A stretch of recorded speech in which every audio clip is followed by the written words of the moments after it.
This program is presented by Birch Gold Group, the precious metal IRA specialists.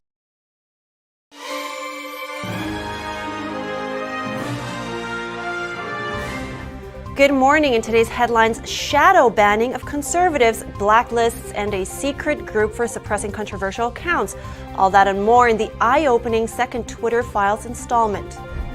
The Biden administration taking drastic measures to keep union pension funds alive. $36 billion is being infused to prevent cuts. Find out more on what the White House calls the largest federal award of its kind. The Canadian government is suspending a contract with a company partly owned by the Chinese regime. Canada's Prime Minister calls the deal disconcerting. Construction of Arizona's makeshift border wall continues amid legal battles. Now environmentalists are taking action to stop it.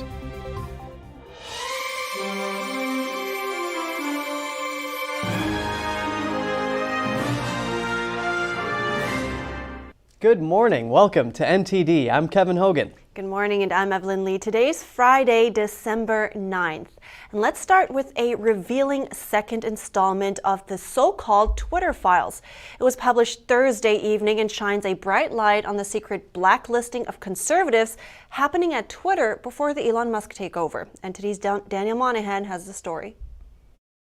Truth brings reconciliation. Those are the words Twitter CEO Elon Musk tweeted after the latest incendiary Twitter files report was released by journalist Barry Weiss. In a series of tweets, Weiss revealed how Twitter employed shadow banning to reduce the visibility of tweets from conservative users. Weiss cited the example of Stanford's Dr. Jay Bhattacharya. He argued that COVID lockdowns would harm children. Twitter secretly placed him on a trends blacklist, which prevented his tweets from trending. She also detailed how popular conservative talk show host Dan Bongino was hit with a search blacklist, or how Twitter set the account of conservative activist Charlie Kirk to Do Not Amplify. Weiss wrote that, quote, a new Twitter Files investigation reveals that teams of Twitter employees build blacklists, prevent disfavored tweets from trending, and actively limit the visibility of entire accounts or even trending topics, all in secret without informing users. She stated that Twitter had previously denied doing such things, saying, quote, in 2018, Twitter's Vijay Gadde and Kayvon Bekpour said, we do not shadow ban, and we certainly don't shadow ban based on political viewpoints or ideology. Weiss says Twitter executives and employees employed a different terminology, describing what they were doing as visibility filtering, or VF. Twitter used VF to block searches of individual users, to limit the scope of a particular tweet's discoverability, to block select users' posts from ever appearing on the trending page, and from inclusion in hashtag searches. Twitter employees told Weiss that Twitter controls visibility quite a bit, and that they control the amplification of people's content, adding that normal people do not know how much they do. Weiss wrote that there was a secret group for more controversial accounts, the Site Integrity Policy Escalation Support, or SIPPES. It included Vijay Gadde, Yoel Roth, subsequent CEOs Jack Dorsey, and Parag Agrawal, and others. Weiss wrote that that is where the biggest, most politically sensitive decisions got made, and that there would be no ticket or anything for those. One account warranting that level of scrutiny was Libs of TikTok. The account with 1.4 million followers was subjected to 6 suspensions in 2022 alone. Twitter repeatedly informed account owner Chaya Raichik that she had been suspended for violating Twitter's policy against hateful conduct. However, an internal SIPPES memo acknowledges that Libs of TikTok did not violate the hateful conduct policy. It justified the suspensions by claiming her posts encouraged online harassment of hospitals and medical providers, by insinuating that gender-affirming healthcare is equivalent to child abuse or grooming. Weiss wrote that they are just getting started with their reporting. She says that documents cannot tell the whole story here. She says to look out for the next installment, and tagged journalist Matt Taibbi. Daniel Monahan, NTD News. And things will get really interesting. Musk tweeted yesterday evening that Twitter is working on a software update that will show people's true account status so they know clearly if they've been shadow banned or not. It will also show the reason why and how to appeal. And he added that Twitter would soon start freeing the namespace of 1.5 billion accounts, adding that these are obvious account deletions with no tweets and no login for years. And U.S. basketball star Brittany Griner is on her way back to the United States after having been released in a prisoner swap with Russia. President Biden announced her release yesterday at a press conference. Griner was convicted of drug charges in Russia in February and sentenced to 9 years in a penal colony. According to the Russian Foreign Ministry, she was exchanged at an airport in Abu Dhabi in the United Arab Emirates for convicted Russian arms dealer Viktor Bout. Viktor Bout was one of the world's most notorious arms dealers for 2 decades. Dubbed the Merchant of Death, the 55-year-old sold weapons to rogue states, rebels, and warlords across the world. Despite little being known about him, biographies say he was born in 1967 in Dushanbe in former Soviet Tajikistan. Bout served in the Soviet Army as a military translator due to his language skills. He established contacts worldwide, including in Angola, which would become a country central to his business operations. After the fall of the communist bloc, he cashed in on discarded Soviet military weaponry. In Afghanistan, he supplied weapons to the Taliban as well as their opposition. He was arrested in Thailand in 2008 and later extradited to the United States. Bout was convicted in 2012 and sentenced to 25 years in prison by a Manhattan court. The Russian state has long coveted his release, hinting at Russian intelligence ties. And the Congress has codified same-sex marriage, sending it off to the White House to become law. But concerns linger over protections for religious liberty. NTD's Melina Weisskopf joins us from Capitol Hill with more.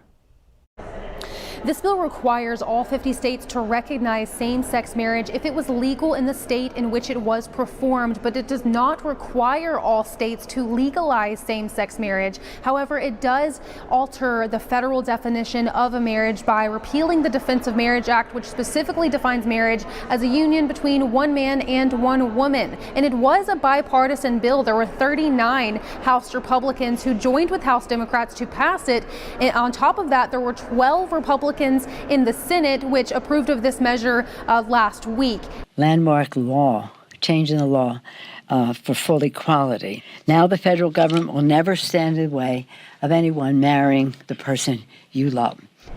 Now, the House did previously pass this bill, but they had to vote on it again today after the Senate made changes to it. Those changes that were made were meant to address some religious liberty issues which were raised by some Republicans. And while those changes were made to further ensure protections for religious groups, some conservative organizations are still saying it doesn't do enough. For example, a conservative legal organization called the Alliance Defending Freedom argues that it could make religious freedom and free speech cases harder to win because they say it embeds a false definition of marriage in the American legal fabric. But nonetheless, it is off to the White House now, where President Biden is expected to sign it. And in another key vote, the House passed the National Defense Authorization Act for 2023 with overwhelming bipartisan support. In this bill repeals the vaccine mandate for military members. There were about 200 Democrats who voted to pass this. Some Democrats on the floor saying that they believe the vaccine mandate served its purpose while it was there, but that it's not needed anymore. And in addition, this bill also bars U.S. manufacturers from using Chinese-made semiconductors, which is just one step closer towards pulling our critical manufacturing out of China and bringing it here back home, which is an effort that has also garnered overwhelming bipartisan support. The bill also includes around $10 billion to boost Taiwan's defense capabilities. But the catch is, Congress still needs to pass the annual government funding bill in order for the Pentagon to get the money to implement these new policies. And right now, that bill is tied up and not looking like it's going anywhere. And we need to do whatever it takes to make that happen.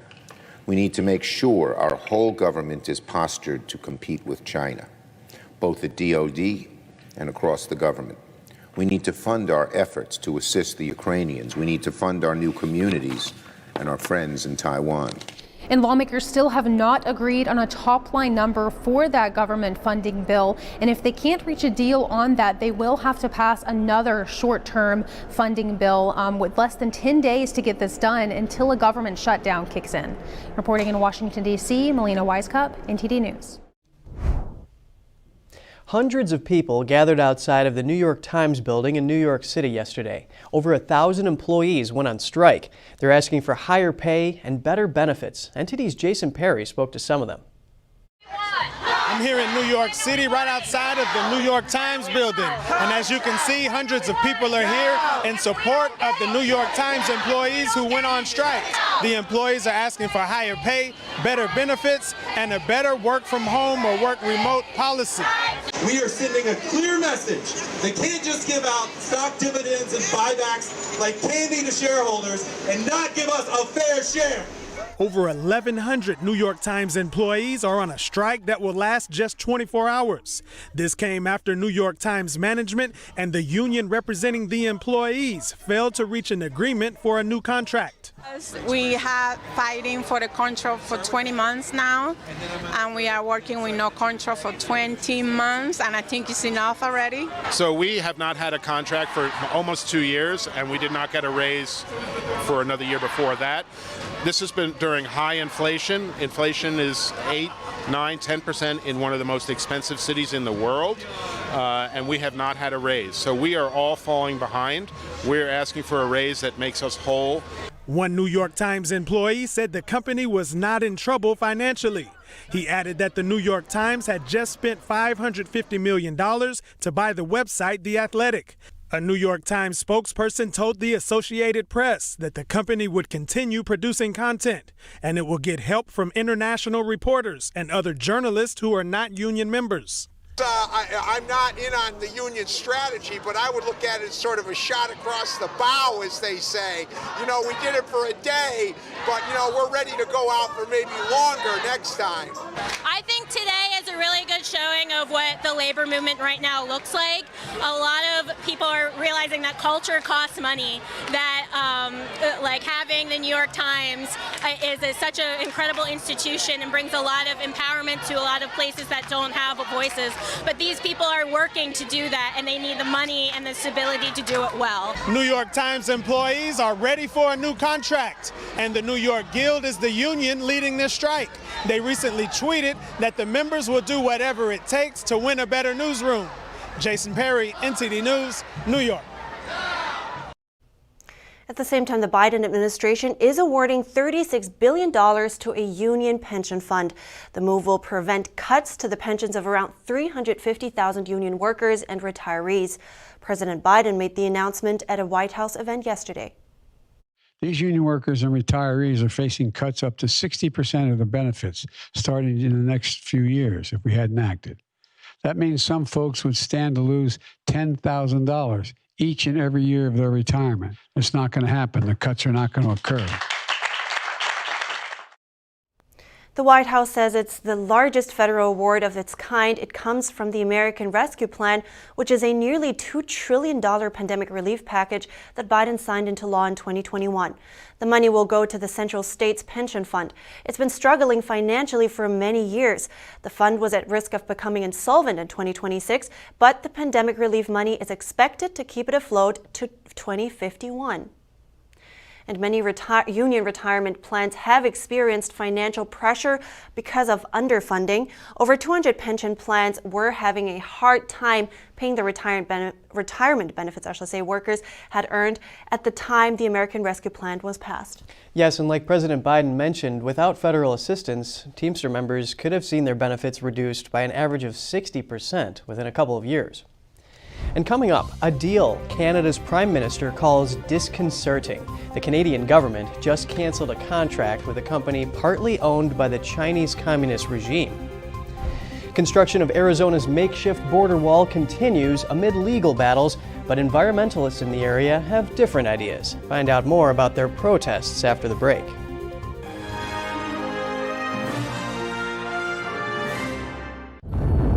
I was vaccinated because I'm a carer. I've had all three and I have the flu one as well. As far as the government is concerned, I believe they are doing the best thing for the nation. I just thought it was better that I get it done. I wanted to protect other people. The COVID vaccine has been hailed as a medical and logistical success. It's claimed that millions of lives have been saved, but there's growing evidence that the jab can have devastating consequences. They actually told my wife and two children they had no hope, and if I did survive, it would be from the waist up. You take one for the team, so I took the vaccine, but now the team's run in the opposite direction. Just to let people know that when it goes wrong, there's like no help at all. This vaccine is not completely safe and has unprecedented harms.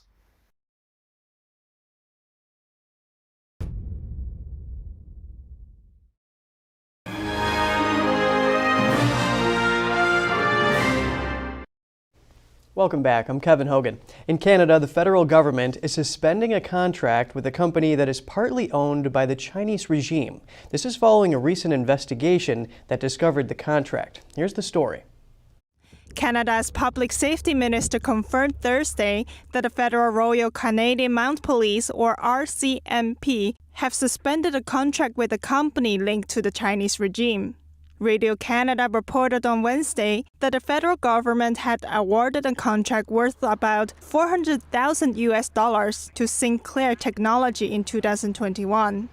The company is responsible for making a radio frequency filtering system, which the RCMP was going to use to protect radio communications from eavesdropping. Sinclair Technology is a company based in Ontario, Canada. Its parent company is Norset International, which is based in British Columbia, Canada. Norset has been owned by Chinese telecom company Hytera Communications since 2017, and the Chinese regime owns around 9% of Hytera. Hytera equipment is banned in the U.S. on national security grounds. The company also faces several espionage charges in the U.S. After the report came out on Wednesday, the Canadian government ordered an investigation. Prime Minister Justin Trudeau was asked about the contract during a press conference and said he finds it disconcerting. Trudeau said Wednesday morning that his government will look into the matter and will examine the role security plays in government procurement. Radio Canada says in the report that a contract with Sinclair was $60,000 less than the bid of its competitor. The government agency responsible for the contract reportedly told Radio Canada that they didn't consider security concerns or Sinclair's ownership during the bidding process. Reporting by Allison Lee and Shivan Rong, NTD News. Environmentalists are protesting near the makeshift border wall in Arizona. They hope to stall construction. The improvised wall is built out of shipping containers. Some are topped with razor wire. It's being made to plug gaps in Arizona's southern border. NTD's Jeremy Sandberg has more on the protesters' efforts. Construction of the wall continues amid an ongoing legal battle between Arizona Governor Doug Ducey and the Biden administration. But environmentalists in the area have different ideas. We're not going anywhere until the federal government acknowledges and acts and stops this construction. They say that construction in the Coronado National Forest of Cochise County is illegal and harmful. The shipping container, the contractor, and the state of Arizona have been informed by the Department of Justice and the U.S. Forest Service that their activities are unauthorized and it's illegal. Some fear the wall will impede wildlife corridors for endangered species like jaguars and ocelots, as well as block the migration of deer, black bears, mountain lions, and other smaller animals. What we're here to do is enjoy our public lands in a strategic way that hinders the placement of further shipping containers. One group says they are willing to put their bodies in harm's way. They blocked an excavator to stop the work. But we felt it was important to stop the progress and the destruction. Governor Ducey blames President Biden's policies for the crisis at the border. He's seen record numbers of illegal immigrants crossing since Biden took office. Ducey says Arizona had to secure the border because federal agencies weren't taking action. He first ordered construction with an executive order in August. Some protesters hope a changing of the guard will bring them the results they are looking for. With Katie Hobbs, I would urge her that the moment she is inaugurated, that she says, okay, let's get the containers off the border. Arizona Governor-elect Katie Hobbs is set to take office in January. Hobbs has not yet commented on the issue. Jeremy Sandberg, NTD News. Celine Dion revealed on Instagram that she has been diagnosed with a rare neurological disorder. The Grammy-winning singer opened up about the challenges she's faced. These spasms affect every aspect of my daily life. sometimes causing difficulties when I walk and not allowing me to use my vocal cords. The disorder is called stiff person syndrome. The NIH says it's a rare progressive syndrome that affects the nervous system. Symptoms include muscle stiffness and spasms. In an earlier statement, she said she had been forced to cancel the remaining North American shows of her Courage World Tour over health issues. Her spring 2023 show has now been rescheduled to 2024.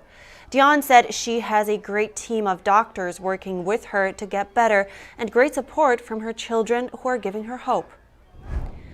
And next, 2 teenage walruses from Canada have resettled at a zoo in Washington. They follow commands in both French and English. We have the story after the break.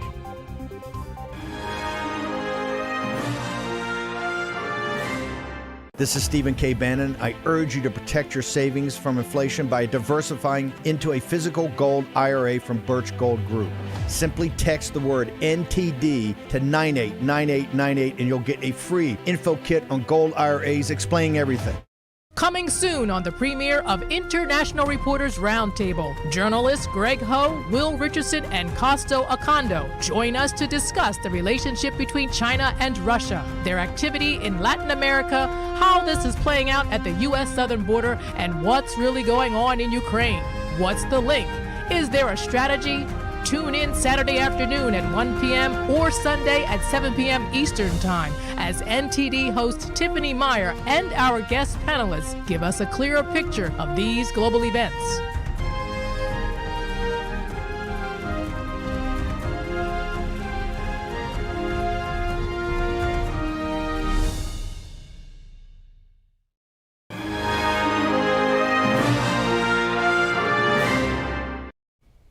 Welcome back. I'm Evelyn Lee. After an international trip from Canada's Quebec, 2 teenage walruses have resettled at a zoo in Tacoma, Washington. Zookeepers are coming to grips with their new friends. Let's take a look. Roar. Good. Sputter. Good. Click. Good. Growl. Good boy. Hum. Good job, buddy. Sing. Good job, buddy. This is Assistant Curator Sheridan Plouffe feeding Balzac, a 6-year-old male walrus, and his sister Lakina. The siblings are new visitors to the Point Defiance Zoo and Aquarium. In human terms, both are in adolescence. They're both different and they react to training sessions differently. They learn differently. She's a little more quick to pick things up and he takes his time to learn. Throughout the United States, only 14 walruses are under human care. So walruses are considered vulnerable, but they're not listed as endangered. They are protected by the Marine Mammal Protection Act in the United States. Walruses seek food and shelter on floating ice floes. But with melting ice, these animals are swimming to land for food. They're really sensitive to human disturbances like loud noise or planes flying overhead. That causes them to stampede, and when they stampede, that's when they can get injured and calves can get separated from their parents. Balzac and Lakina are in training to follow their new keeper's commands in both French and English. Good. To match their exercise level, their diet may seem a bit lavish. These are restaurant quality mussels. 6 months' supply of seafood is on hand for them, all frozen at -22 degrees Fahrenheit. We go through about 16,000 pounds of clam a year. Just for walruses alone. It's a lot of clam.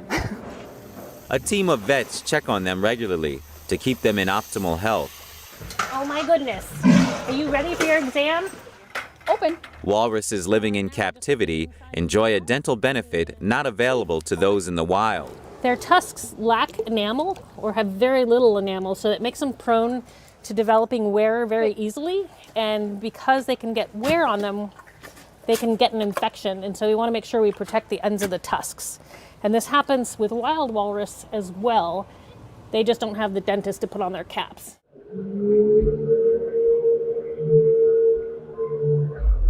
Walruses make a special noise underwater. It's a call for breeding. Once the two become of breeding age, their future may take them elsewhere to meet suitable partners. You know what? I found nowadays animals are so smart, I'm constantly surprised at how much they can actually understand. Yeah, maybe it's because they're so observant when it comes to our body language. And apparently they can sense our emotions too. Right, I heard that, and it turns out that pets actually understand much more than I thought they would. I don't know if you know this, but there is this dog online that can describe things, demands, or even its feelings to its humans by just pressing certain buttons. It's pretty wild. I'd love to see that. Yeah, I think her name is Bunny. And while we Google that, though, we have to end the show here. You can always text or message us at goodmorning@ntd.com if you have anything to share. That's it for today. Have a great weekend. I'm Evelyn Lee. And I'm Kevin Hogan.